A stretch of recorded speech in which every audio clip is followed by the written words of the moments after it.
केंद्रित था, आज वहां सिर्फ स्वार्थ राज कर रहा है। न्याय घटता जा रहा है, अन्याय को शक्ति मिल रही है और धर्म भ्रष्ट होता जा रहा है। जब रक्षक ही भक्षक बन जाए, जब मर्यादा बोझ लगने लगे, तो समझ जाना ये समय की चेतावनी है। आज अगर हम नहीं जाग पाए तो कल इतिहास हमसे पूछेगा, सवाल उठाएगा, तुम चुप क्यों रहे। यदा यदा हि धर्मस्य ग्लानिर्भवति भारत अभ्युत्थानमधर्मस्य तदात्मानं सृजाम्यहम् परित्राणाय साधूनां विनाशाय च दुष्कृता धर्म संस्थापनार्थाय संभवामि युगे युगे।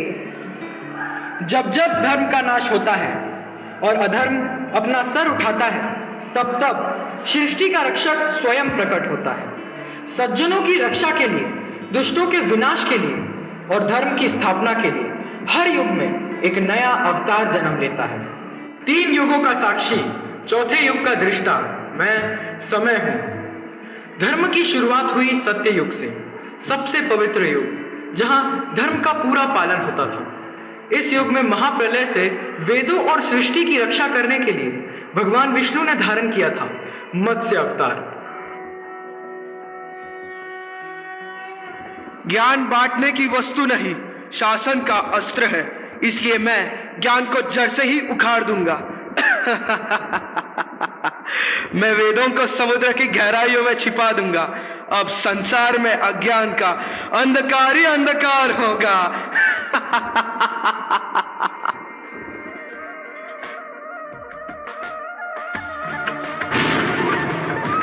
हे प्रभु विष्णु, इस संसार की रक्षा के लिए आइए। हर तरफ अज्ञान का अंधकार छाया हुआ है। ज्ञान और धर्म को बचाइए प्रभु, बचाइए। मनु, तुम्हारी चिंता निरर्थक नहीं है। अधर्म फैल रहा है और सृष्टि का ज्ञान संकट में है। जब भी संसार में धर्म की हानि होती है, तब धर्म लौटाने मैं अवतार ग्रहण करता हूँ। इस बार धर्म की रक्षा करने मैं एक ऐसा रूप लूंगा जो प्रलय के जल में भी अधर्म को डूबने नहीं देगा। मनु, शीघ्र ही एक महाप्रलय आने वाला है। एक विशाल नौका बनवाओ और सारे ऋषियों, प्राणियों और प्रजा की रक्षा करो।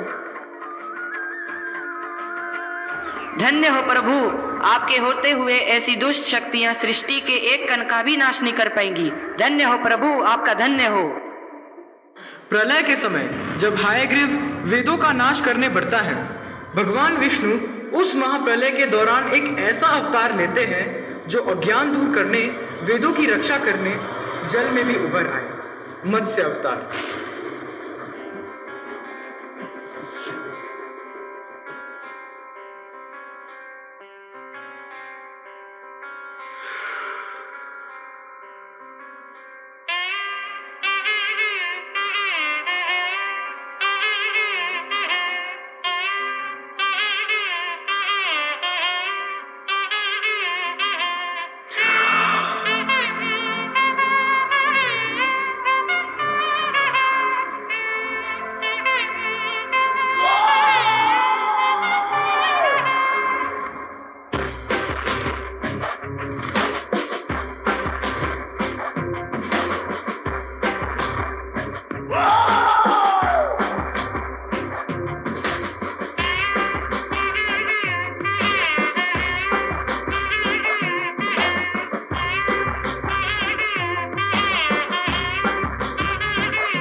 सृष्टि सृजन के काज हितारथ, सत्य व्रत करते पुरुषारथ।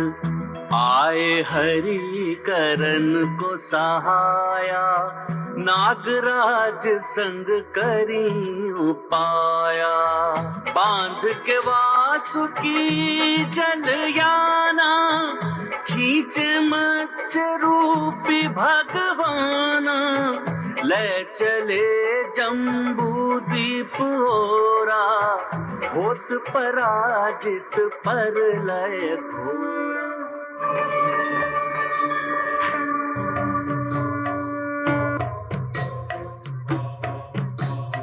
मत्स्य रूपा विष्णुदेवाय कलयपयोधि च देवदेवाय ॐ नमो भगवते वत्सदेवाय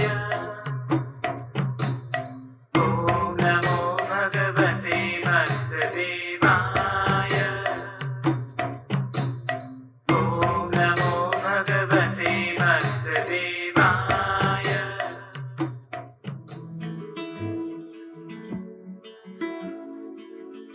सत्ययुग में भगवान विष्णु ने अधर्म को हरा धर्म की स्थापना करने के लिए 4 अवतार धारण किए थे।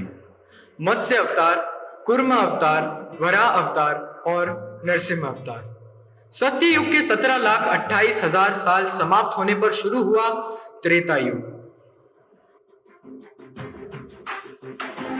धर्म की छवि कमजोर पड़ने लग रही थी।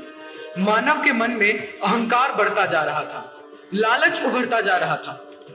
सत्य युग के शांति के बाद इस युग में अधर्म छिपकर नहीं, गरजता हुआ, ललकारता हुआ उठ आया। युद्ध अब सिर्फ शस्त्रों का नहीं, हृदय, मन और आत्मा का भी था।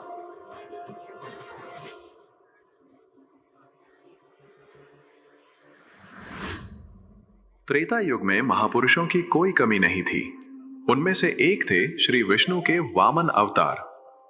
जब राजा बलि यज्ञ से स्वर्ग पर राज करने वाले थे, तब श्री विष्णु वामन अवतार में उनकी तपस्या भंग करने आए। आज मैं बहुत खुश हूं। मैं दुनिया का सबसे बड़ा दानवीर हूं। कोई भी मेरे पास आए, मैं उसे खाली हाथ नहीं जाने दूंगा। महाराज, इतना घमंड मत कीजिए। कभी कभी दान देना भी भारी पड़ सकता है। नहीं गुरुदेव, मैं राजा हूं। मैं कुछ भी दान कर सकता हूं। नारायण नारायण, राजा बलि की जय हो। आइए बालक, आप बहुत तेजस्वी लग रहे हैं। आपको क्या चाहिए? सोना, चांदी या महल? नहीं महाराज, मुझे धन दौलत नहीं चाहिए, बस थोड़ी सी जमीन चाहिए। कितनी जमीन? पूरा राज्य ले लो। नहीं, मुझे बस 3 कदम जमीन चाहिए, जो मैं अपने पैरों से नाप सकूं। बस इतना सा? ठीक है, मैं वचन देता हूं। आप 3 कदम जमीन नाप लीजिए। रुकिए महाराज, ये कोई साधारण बालक नहीं है। ये साक्षात भगवान विष्णु है। गुरुदेव, मैंने जुबान दे दी है। अब मैं पीछे नहीं हट सकता। चाहे जान चली जाए, मैं अपना वचन पूरा करूंगा।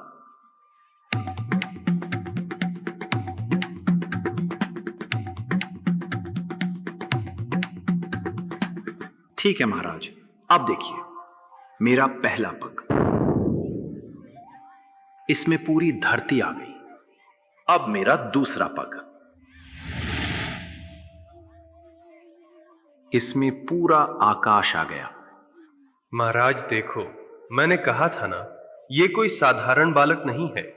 हे विष्णु, आपने मेरे साथ छल किया है, पर मैं राजा बलि हूं। मैं अपने वचनों से पीछे नहीं हटूंगा। आप 3 कदम जमीन ले लो। अब बताओ महाराज, मेरा तीसरा कदम कहां रखूं? धरती और आकाश तो खत्म हो गए। प्रभु, मेरा घमंड टूट गया। मेरे पास अब कुछ नहीं बचा, बस मैं खुद बचा हूं। आप अपना तीसरा कदम मेरे सिर पर रख दीजिए। मैं खुद को आपको दान करता हूं। बलि, तुम्हारी भक्ति और सच्चाई देखकर मैं बहुत खुश हूं।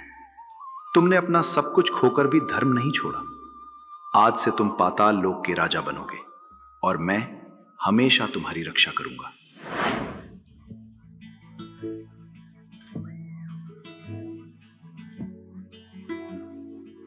12,96,000 साल लंबा त्रेता युग समाप्त हुआ। त्रेता युग के अंत के बाद एक ऐसे युग का आरंभ हुआ जहां सत्य और असत्य सीधे सामने खड़े हो गए। मानव की शक्ति तो बढ़ी ही, लेकिन उसी साथ मोह और अहंकार भी। यह युग संघर्ष का युग था, जहां हर कदम का, हर कर्म का फल था, परिणाम था। हर फैसला धर्म और अधर्म के बीच की लकीर खींचता था। और जब मर्यादा भूल मानव अधर्म की सीमाएं लांघने लगे, तभी प्रकाश का रूप बन स्वयं नारायण आए, जीत के लिए, त्याग के लिए।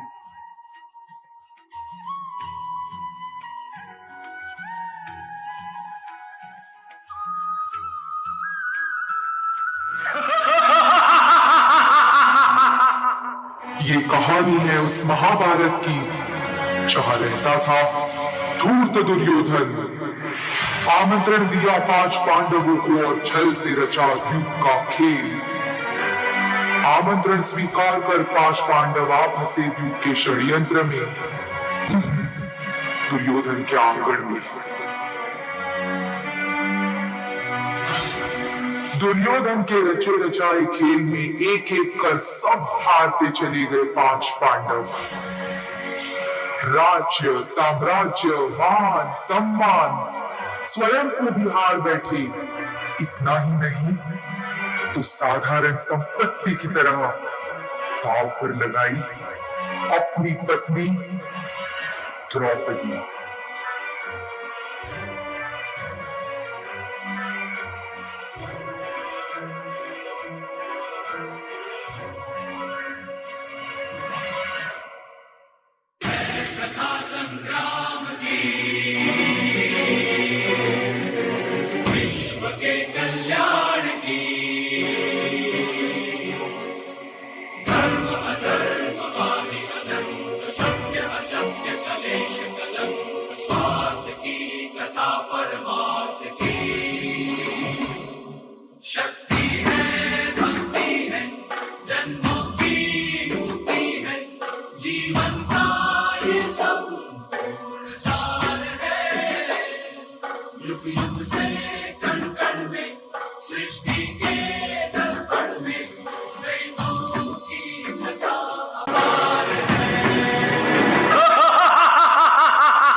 Notice the rhythm and the coordination as history unfolds on stage.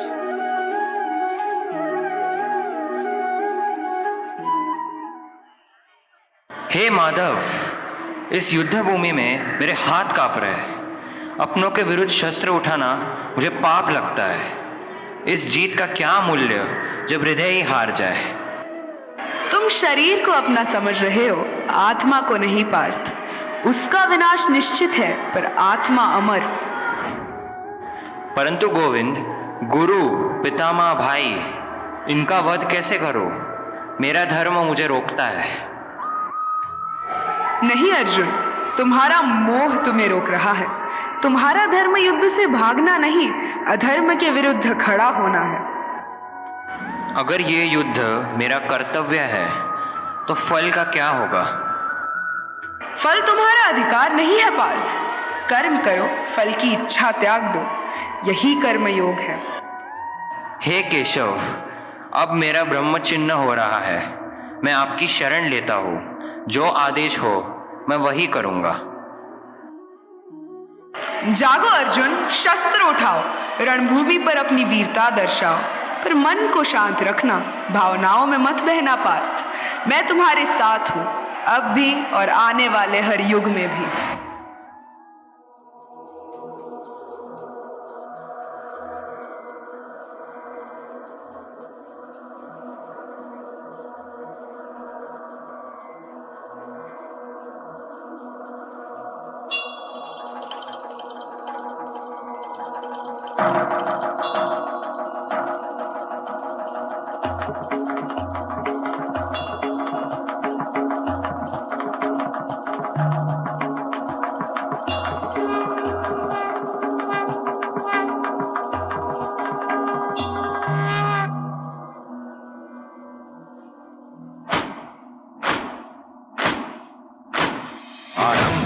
प्रचंड बोल मस्तकों के झुंड, आज जंग की घड़ी की तुम गुहार दो।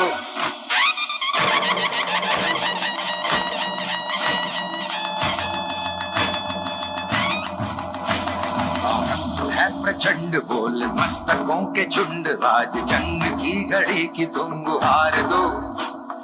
आन बान शान या की जान का हो दान, आज एक धनुष के बाण पे उतार दो। आरंभ है प्रचंड बोल मस्तकों के झुंड, आज जंग की घड़ी की तुम गुहार दो। आन बान शान या की जान का हो दान, आज एक धनुष के बाण पे उतार दो। आरंभ है प्रचंड।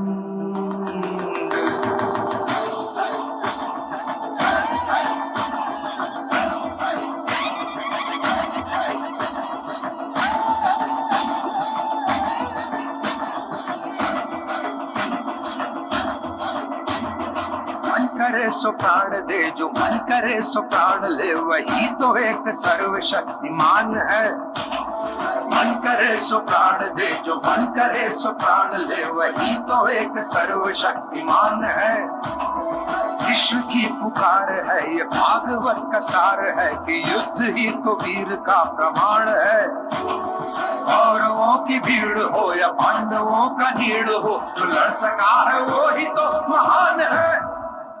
जीत की हवस नहीं, किसी पे कोई वश नहीं, क्या जिंदगी है ठोकरों पे मार दो। मौत अंत है नहीं तो मौत से भी क्यों डरे, ये जाके आसमान में दहाड़ दो। आरंभ है प्रचंड बोल मस्तकों के झुंड, आज जंग की घड़ी की तुम गुहार दो। आन बान शान या की जान का हो दान, आज एक धनुष के बाण पे उतार दो। आरंभ है प्रचंड।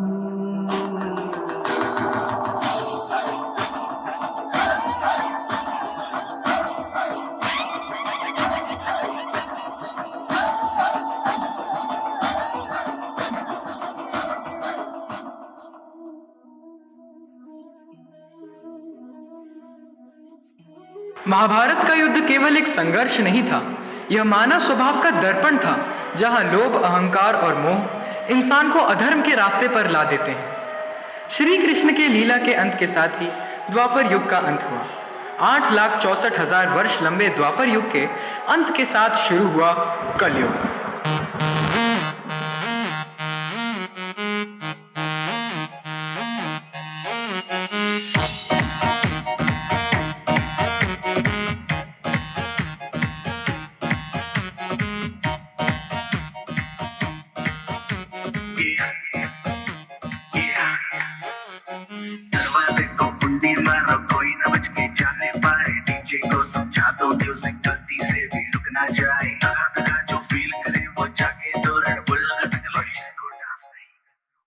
अरे इतना शोर शराबा, शायद हम कलयुग में पहुंच गए हैं। ये चीज जो इनके हाथ में है वो क्या है?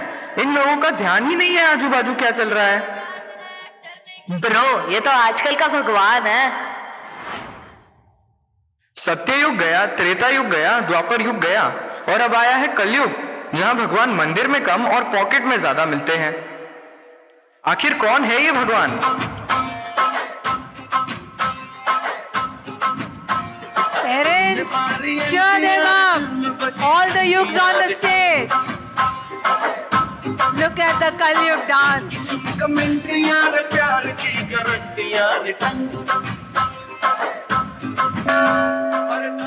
मैं हूँ श्री मोबाइल जी, सब कुछ देता हूँ, ज्ञान भी, ज्ञान का इल्यूजन भी। सब लोग कहते हैं कलयुग के भगवान तो कल्कि है, बट ऑनेस्टली सबसे बड़ा भगवान तो मैं ही हूँ। बस बैटरी फुल रहनी चाहिए। अरे यार, एग्जाम्स पास आ रहे हैं और दिन भी कम बचे हैं, भगवान कुछ हेल्प कर दो। चिल ब्रो, यूट्यूब यूनिवर्सिटी जिंदाबाद। प्रशांत भैया से पढ़ ले। Isn't that true, parents? Everybody is glued to the phone these days. जब लाइफ हो आउट ऑफ कंट्रोल, होठों को करके गोल,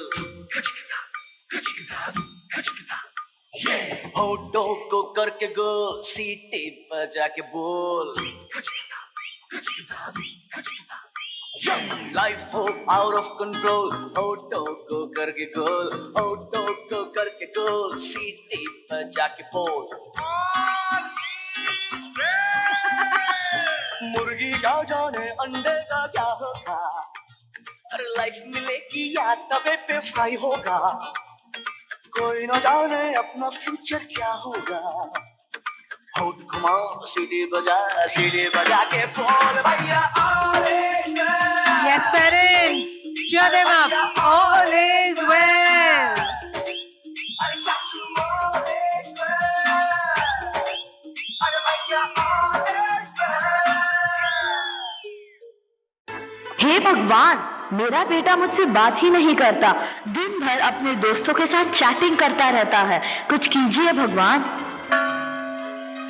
आंटी जी, इंस्टा डाउनलोड कर लो, उसको रील्स भेजो, वो खुद बात करेगा।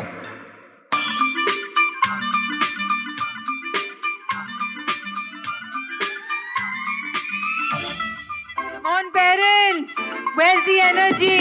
Look at the dance.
भगवान, मुझे 1 मिलियन फॉलोअर्स चाहिए और यहाँ पे तो मेरे फॉलोअर्स कम होते जा रहे हैं। भगवान कुछ कीजिए।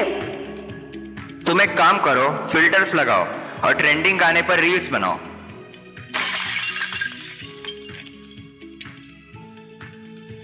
ये भगवान, देखा आपने, असली भगवान याद तब आते हैं जब मोबाइल टूट जाता है। कलयुग में भगवान हर जगह है, पर चार्जर के बिना कहीं नहीं है। हमने आज हंसकर देखा, पर जो दिखाया गया वो सिर्फ मजाक नहीं था, यह एक आईना था। एक आईना जिसमें हमने भगवान को नहीं, अपने आदत को पूजा करते हुए देखा। हम उठने से पहले स्क्रीन देखते हैं, सोने से पहले स्क्रीन देखते हैं और फिर कहते हैं भगवान नजर नहीं आते। भगवान कहीं गए नहीं, हम ही नीचे देखते देखते ऊपर देखना भूल गए। ये स्किट मोबाइल के खिलाफ नहीं थी, ये भूल के खिलाफ थी। भूल जो हम रोज करते हैं जब हम स्क्रीन साफ रखते हैं और श्रद्धा धुंधली होने देते हैं। भगवान हमेशा साथ हैं, पर कलयुग को बेहतर बनाना हम इंसानों के हाथ में है। फोन के बिना जिंदगी हमें परिवार के और करीब लाती है। जब फोन हाथ में नहीं होता, तब हम अपनों के साथ बैठकर खुलकर बात करते हैं, साथ खाना खाते हैं और हंसी साझा करते हैं। बिना फोन के समय भागता नहीं, बल्कि रिश्तों को मजबूत बनाता है। ऐसी जिंदगी सिखाती है कि असली खुशी स्क्रीन में नहीं, परिवार के साथ बिताए पलों में होती है।